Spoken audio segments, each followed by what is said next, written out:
Hi hello welcome to our channel. నేను మిసిరి. ఈరోజు మనం చెప్పుకోబోయే కథ ప్రియనేస్తం పార్ట్ 14. కథలకు వెళ్ళే ముందు లైక్ చేయడం మర్చిపోకండి ఫ్రెండ్స్. నీకొక్కసారైనా గుర్తుకు వచ్చానా అని అడిగాడు అర్జున్. రాలేదని తలదించుకొని చెప్పింది రక్ష. నేనైతే చాలా మిస్ అయ్యాను అని అన్నాడు ఆమెనే చూస్తూ అర్జున్. నేనేం మిస్ అవ్వలేదు అంది తల ఎత్తి అతన్ని చూస్తుంది రక్ష. అతని కళ్ళలో కనిపిస్తున్న భావానికి ఆమె మనసు భారమైంది. రక్ష ఫోన్ మోగింది. అర్జున్ వైపు చూసింది ఆమె. పర్లేదు మాట్లాడు అన్నాడు అర్జున్.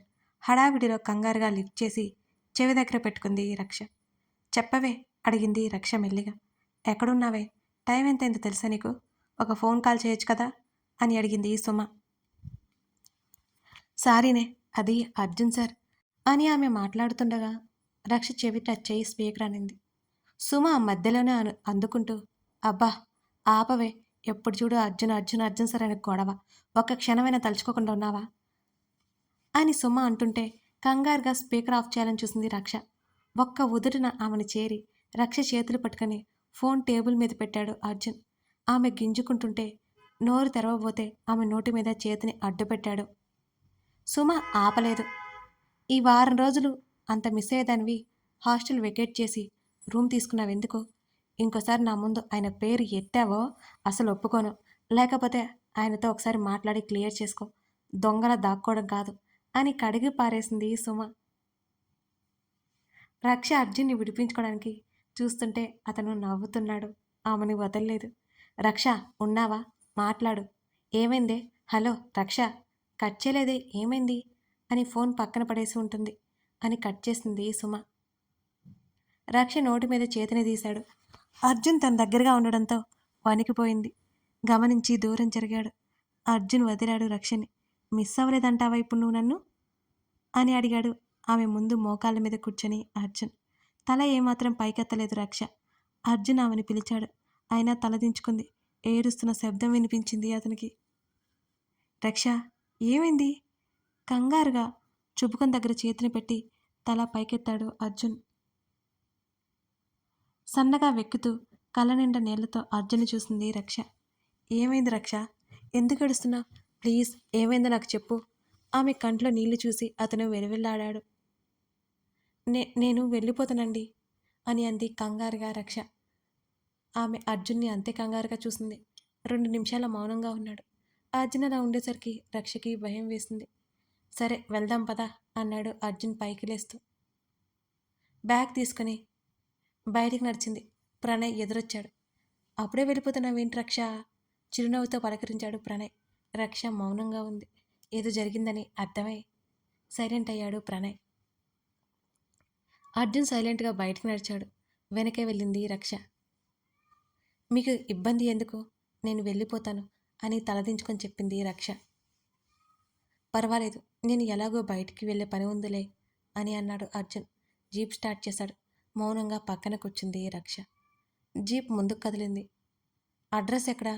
స్ట్రీట్ చివర దించేస్తాను అని అన్నాడు అర్జున్. తల తిప్పి అతన్ని చూస్తుంది. అడ్రస్ చెప్పింది రక్ష.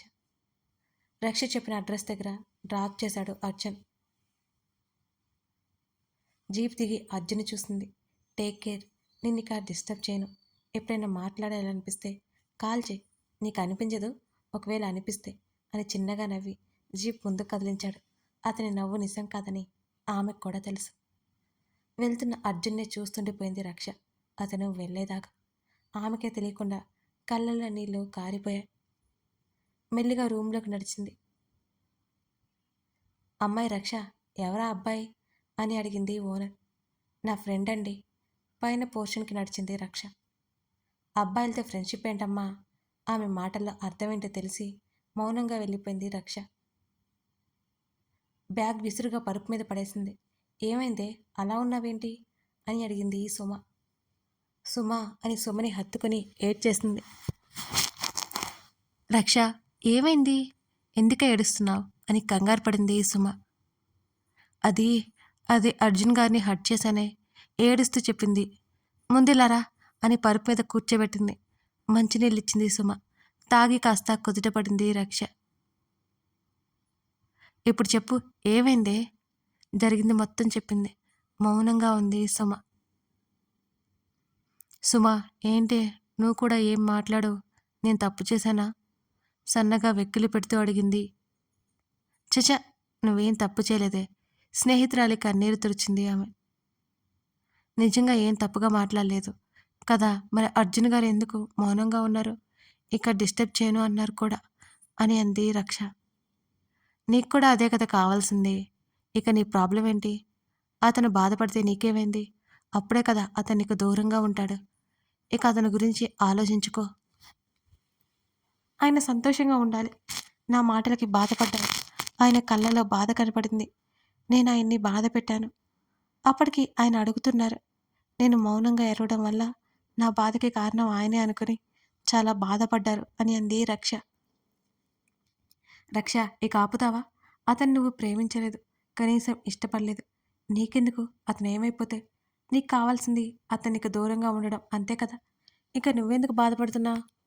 బాధపడాల్సిన అవసరం కూడా లేదు అని ఖచ్చితంగా చెప్పింది సుమ. అది కాదే, ఆయనకి కోపం వచ్చిందేమో, నిజంగా నాకెప్పుడూ కనిపించరేమో బేలగా ముఖం పెట్టుకుంది రక్ష. స్నేహితురాలి మనసు సూచాయిగా అర్థమై, రక్ష, ఇంకోసారి అతని పేరు ఎత్తితే కొట్టేస్తాను. ఇక అతని గురించి వదిలే. అతనికి కోపం వస్తే నీకెందుకు? అతను కనిపించకూడదని కదా అనుకున్నావు. నువ్వు ఇలా మాట్లాడుతున్నావంటే నీ మనసులో అతను ఉన్నాడా అని అడిగింది సుమ కోపం చూపుతూ. సన్నగా వెక్కిలిపెట్టి ఏడుస్తుంది రక్ష. రక్ష బాధను చూసి మనసుకి కష్టంగా ఉన్నదని, కఠినంగా ఉండక తప్పదని అర్థమైంది సుమకి.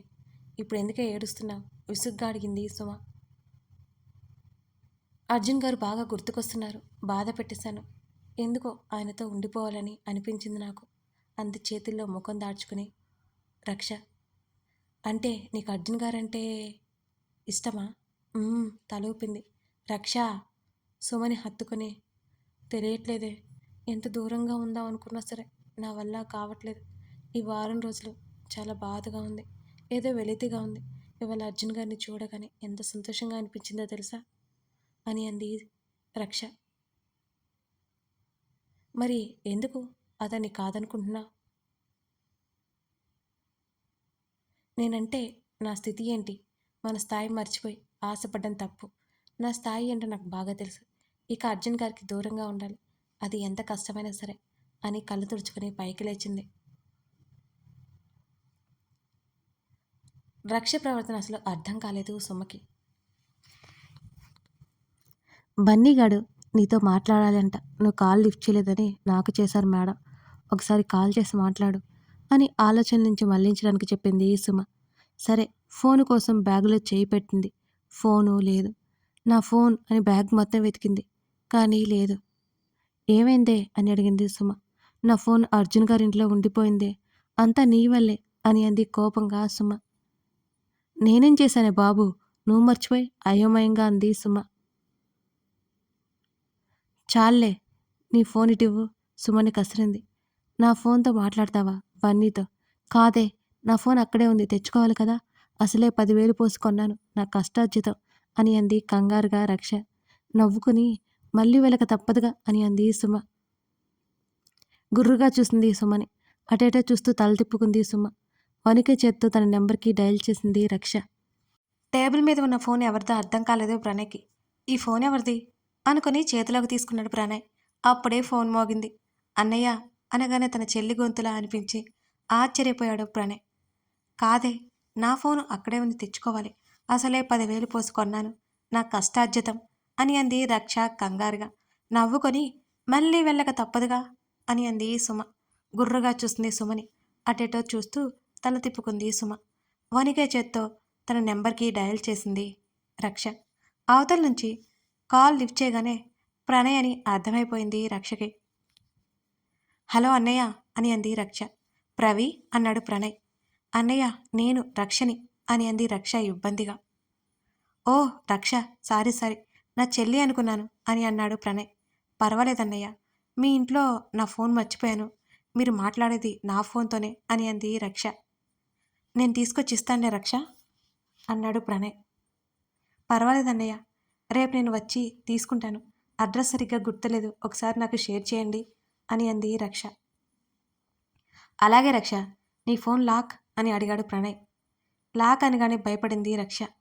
పర్వాలేదన్నయ్య, నేను ఒక నెంబర్ చెప్తాను, ఆ నెంబర్కి షేర్ చేయండి అని అంది తడబాటుగా. అలాగే అన్నాడు ప్రణయ్. రక్ష సుమ నెంబరు చెప్పింది. సేవ్ చేసుకున్నాడు ప్రణయ్.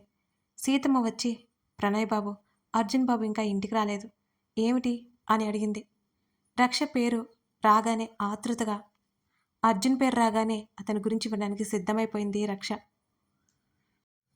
రక్షకి వినిపించేలా, నీకు తెలుసు కదా సీతమ్మ, వాడికి మనసు బాగా లేకపోతే లాంగ్ డ్రైవ్కి వెళ్తాడని, ఇప్పుడు కూడా అలాగే వెళ్ళాడులే అని చెప్పాడు ప్రణయ్. మళ్ళీ ఏమైంది బాబు, మళ్ళీ ఏమైంది బాబు అని అడిగింది సీతమ్మ. అర్జున్ అమ్మ నాన్నల్ని తలుచుకుని బాధపడుతున్నాడు అనుకుంది ఆమె. అవన్నీ ఎప్పుడు ఉండేలేవే సీతమ్మ, వాడే తిరిగి వస్తాడులే అని చెప్పాడు ప్రణయ్. అలాగే బాబు, ఒకసారి ఫోన్ చేసి కనుక్కోండి అని చెప్పేసి వంట చేయడానికి వెళ్ళిపోయింది సీతమ్మ. రక్ష, సారీ, నేను రేపు ఫోన్ తీసుకొచ్చి ఇస్తాను, ఉంటాను. అన్నయ్య కంగారుగా పిలిచింది ప్రణయ్ని. నవ్వుకుని చెప్పు రక్ష అన్నాడు దిగులుగా. అది ఆయన ఎక్కడికి వెళ్ళారు మెల్లిగా అడిగింది. ఎవరు రక్ష, ఏమీ తెలియనట్టే అడిగాడు ప్రణయ్. అర్జున్ గారు అన్నయ్య, తడపడాయిస్తూ చెప్పింది. ఎక్కడికి వెళ్ళాడో తెలియదు రక్ష, సాయంత్రం అనగా వెళ్ళాడు, ఇంకా ఇంటికి రాలేదు. అసలే చలికాలం, ఆరోగ్యం ఏమవుతుందో కూడా లేదు వాడికి అని అన్నాడు ప్రణయ్. ఇంకేమీ మాట్లాడలేదు రక్ష. ఓకే బాయ్ రక్ష. కాల్ కట్ చేసి రక్ష ఫోన్ జాగ్రత్తగా పెట్టాడు ప్రణయ్. రక్ష, వంట రెడీ, తిందామా అని అడిగింది సుమ. అర్జున్ ఆలోచనలో ఉన్న రక్షకి సుమ మాటలు వినిపించలేదు. అరిచి అరిచి నోరు నొప్పి లేచి హాల్లోకి వచ్చి చూసింది సుమ. రక్ష భుజం మీద చరిచింది సుమ. ఏంటే అడిగింది నొప్పి లేచి రక్ష. ఏంటా బూందీ లడ్డు అని వెటకారంగా చెప్పింది సుమ. సీరియస్గా చూసింది రక్ష. లేకపోతే ఏంటే, ఎంతసేపటి నుంచి పిలుస్తుంటే ఒలకో పలకో కోపంగా అడిగింది సుమ. సరే చెప్పు ఏంటి అని అడిగింది రక్ష.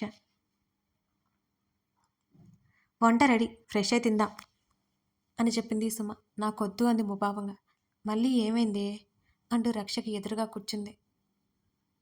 కన్నీళ్ళు పెట్టుకుంది రక్ష. అబ్బా, ఎందుకే ఏడుస్తున్నావు? రక్షని చూస్తుంటే జాలిగా అనిపించింది సుమకి. నా వల్ల అర్జున్ గారు భోజనం కూడా చేయకుండా ఎక్కడికో వెళ్ళిపోయారని తెలిసిందే, మరి నేనెలా తెలగలను అని అంది రక్ష కళ్ళు తుడుచుకుంటూ. మళ్ళీ మొదలుపెట్టిందిరా ఇది అని సుమ అనగానే కొట్టేలా చూసింది రక్ష సుమని. అంటే అలా చూడకే, నువ్వు పదే పదే అతన్ని ఎందుకు తలుచుకుంటున్నావు?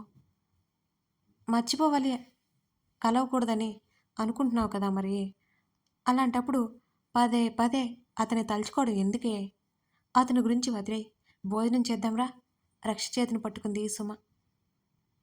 వదిలేద్దామని అనుకుంటున్నాను, కానీ నా వల్ల కావడం లేదు అని దీనంగా ముఖం పెట్టి చెప్పింది రక్ష.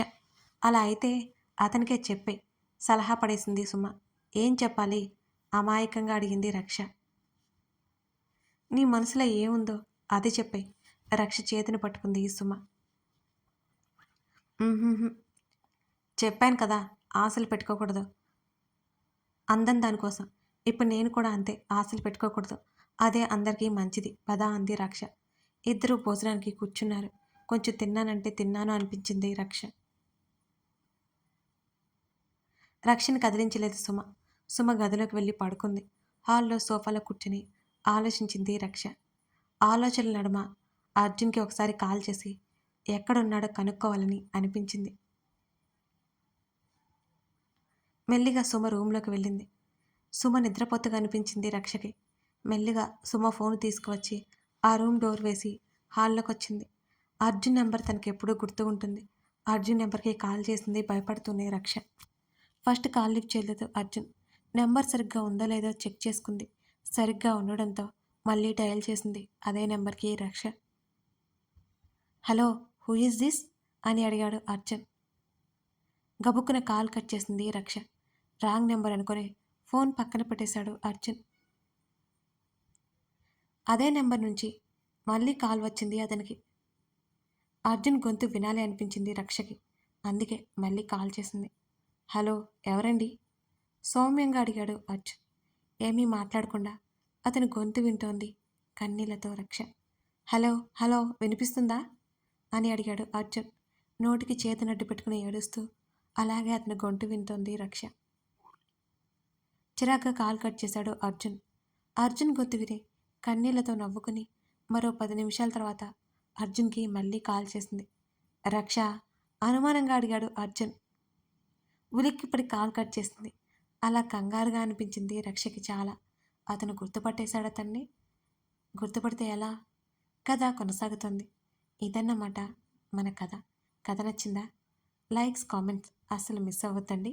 రక్ష కూడా మంచి అమ్మాయే, ఆదరించండి మరి, సరేనా? ఇప్పుడే మన ఛానల్ని చూస్తున్నట్లయితే సబ్స్క్రైబ్ చేసుకుని సపోర్ట్ చేయగలరు. Thank you.